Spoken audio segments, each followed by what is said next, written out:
La première question que j'ai eue, ça se rapporte à l'électricité statique. Qu'est-ce qui se passe lorsqu'on a deux objets de charge identiques ou opposés qui vont s'attirer ou il n'y aura pas de réaction ou ils seront peut-être repoussés? Donc, voyons voir ce qui se passe ici. Premièrement, lorsque nous avons une charge qui est positive et une charge qui est, voyons voir, on va commencer au début, neutre et neutre. Lorsque nous avons deux objets qui sont neutres, ceux-ci ont tendance à ne pas interagir entre eux et la raison est que il n'y a pas de raison. Les deux sont contents, ils ont toutes les charges nécessaires et ça va.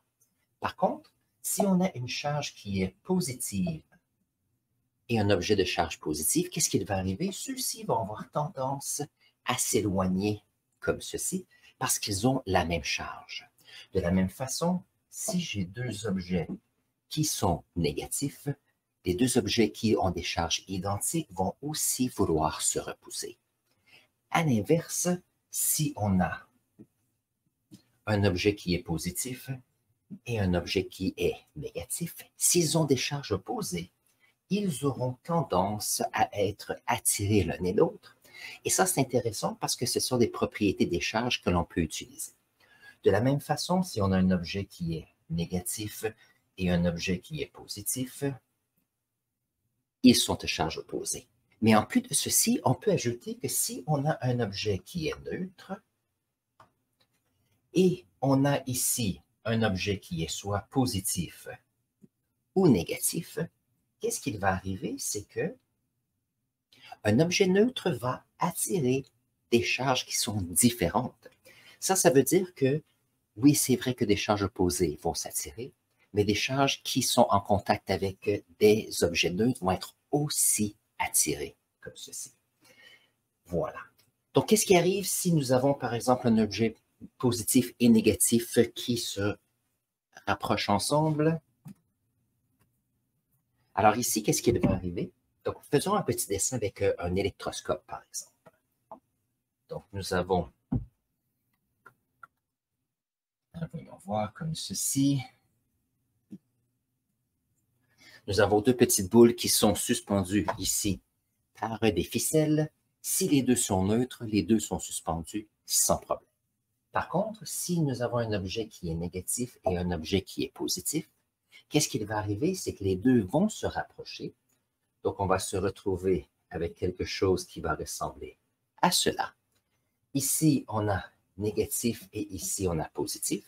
Mais si on lui donne assez de temps, qu'est-ce qui va arriver? C'est qu'il y a des électrons qui vont dire, oh, intéressant, moi, je suis ici un peu emprisonné. Il y a un moyen de changer de place. Donc ici, les électrons vont aller de l'autre côté dans la partie qui est positive. Alors ici, il y a certaines choses qui vont arriver. Si ça se passe lentement, qu'est-ce qui va arriver? Des électrons vont sauter. Ceci va finir par être neutre comme ceci. Et éventuellement, on va se retrouver avec un objet qui est attiré, mais qui est moins attiré parce que maintenant on a un objet neutre et un objet qui est négatif. Donc ça, c'est la première chose. Une autre chose qui est intéressante, par exemple, c'est que si nous avons un objet qui est négatif, comme ceci, comme cela, on a négatif, et on a un objet qui est comme ceci, qui est positif. Si ça arrive très, très rapidement et les électrons vont sauter en grande quantité de ce côté-ci, qu'est-ce qui va arriver? C'est qu'on va se retrouver rapidement avec une charge qui peut être neutre, mais qui peut dépasser un peu le négatif parce qu'il y a une surcharge de mouvement d'électrons. Conséquence, on peut se retrouver avec automatiquement deux petites boules qui sont maintenant négatives et maintenant, ils vont se repousser comme cela. Maintenant, je vois ça je n'ai pas d'appareil ici, mais je peux voir ça ici en science. Voyons voir si... Tiens, je vais prendre deux objets. Si on a deux objets qui sont ici, si les deux sont neutres, sont approchés. S'il y en a une qui est négative et l'autre positive, qu'est-ce qui va arriver? C'est qu'il va s'approcher comme ceci.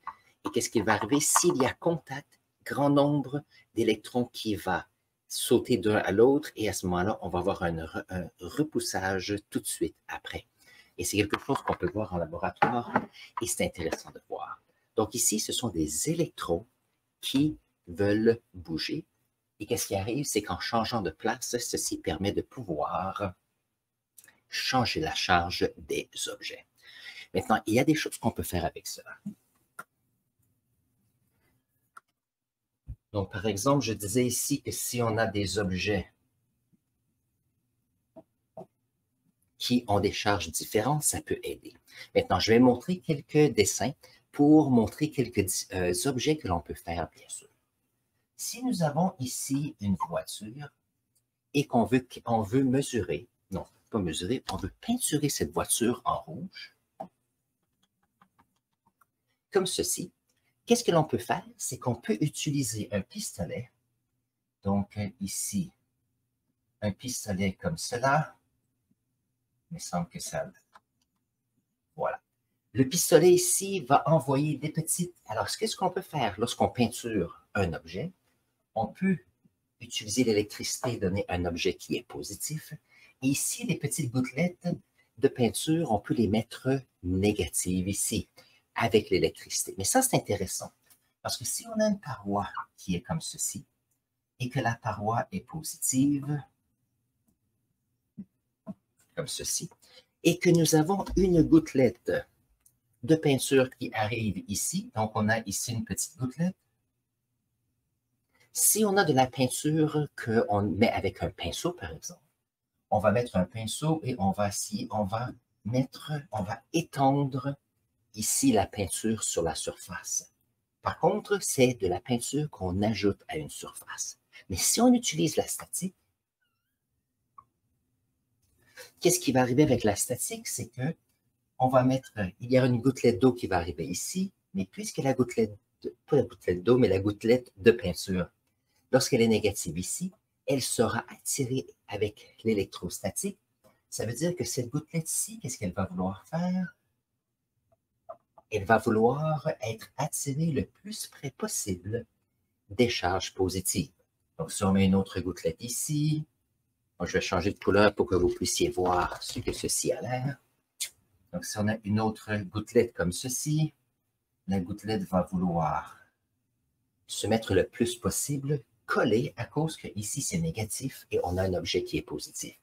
Maintenant, ça c'est important parce que s'il arrive qu'il y a des imperfections sur la surface, disons qu'il y a des imperfections comme ceci, la peinture, puisqu'elle est attirée électrostatiquement, va remplir toutes les petites imperfections de la surface lorsqu'elle va être attirée à celle-ci. Ça veut dire que lorsqu'on a des peintures de compagnie, des peintures qui viennent des manufacturiers de voitures et qu'ils utilisent cette technique, la peinture, elle est collée avec la statique sur les parois de métal. Ça veut dire que les peintures d'origine sont toujours meilleures que si on fait un après par-dessus, lorsqu'on fait une peinture qu'on étend sur soit le métal ou d'autres composés pour réparer une voiture. Donc ça, c'est intéressant. Autre application intéressante. On peut utiliser ce qu'on appelle des filtres électrostatiques. Donc ici, nous avons de l'air qui est pollué. Donc, disons qu'on est une manufacture, on fait brûler des choses, peut-être on utilise le charbon pour certains endroits pour l'énergie. Et qu'est-ce qui arrive? C'est qu'on envoie cela dans une boîte. Voyons voir si je peux faire un dessin qui semble logique.